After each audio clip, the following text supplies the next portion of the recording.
persist. When the ceremony of plighting troth was over, the beadle spread before the lectern in the middle of the church a piece of pink silken stuff.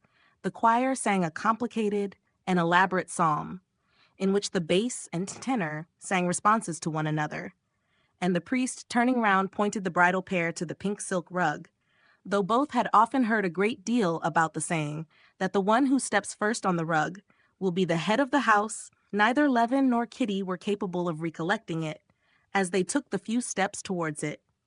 They did not hear the loud remarks and disputes that followed, some maintaining he had stepped on first, and others that both had stepped on together.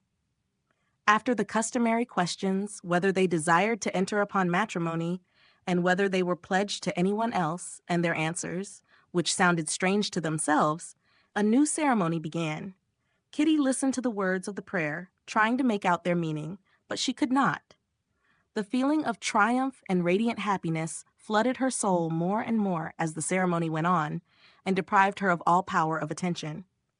They prayed, "Endow them with continence and fruitfulness, and vouchsafe that their hearts may rejoice looking upon their sons and daughters." They alluded to God's creation of a wife from Adam's rib, "And for this cause a man shall leave father and mother, and cleave unto his wife, and they two shall be one flesh, and that this is a great mystery."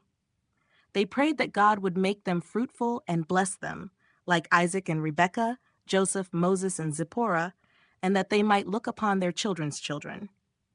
"That's all splendid," thought Kitty, catching the words. "All that's just as it should be," and a smile of happiness, unconsciously reflected in everyone who looked at her, beamed on her radiant face. "Put it on quite," voices were heard urging when the priest had put on the wedding crowns, and Strbatsky, his hand shaking in its 3-button glove, held the crown high above her head. "Put it on," she whispered, smiling. Levin looked round at her and was struck by the joyful radiance on her face, and unconsciously her feeling infected him. He, too, like her, felt glad and happy.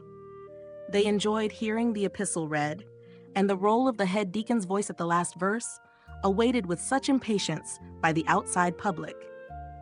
They enjoyed drinking out of the shallow cup of warm red wine and water, and they were still more pleased when the priest, flinging back his stole and taking both their hands in his, led them round the lectern to the accompaniment of bass voices chanting "Glory to God." Strbatsky and Chirikov, supporting the crowns and stumbling over the bride's train, smiling too and seeming delighted at something, were at one moment left behind, at the next treading on the bridal pair, as the priest came to a halt. The spark of joy kindled in Kitty seemed to have infected everyone in the church. It seemed to Levin that the priest and the deacon, too, wanted to smile, just as he did. Taking the crowns off their heads, the priest read the last prayer and congratulated the young people. Levin looked at Kitty, and he had never before seen her look as she did. She was charming with the new radiance of happiness in her face. Levin longed to say something to her, but he did not know whether it was all over. The priest got him out of his difficulty. He smiled his kindly smile and said gently, "Kiss your wife, and you kiss your husband," and took the candles out of their hands. Levin kissed her smiling lips with timid care, gave her his arm, and with a new strange sense of closeness, walked out of the church. He did not believe, he could not believe, that it was true. It was only when their wondering and timid eyes met that he believed in it, because he felt that they were one. After supper the same night, the young people left for the country.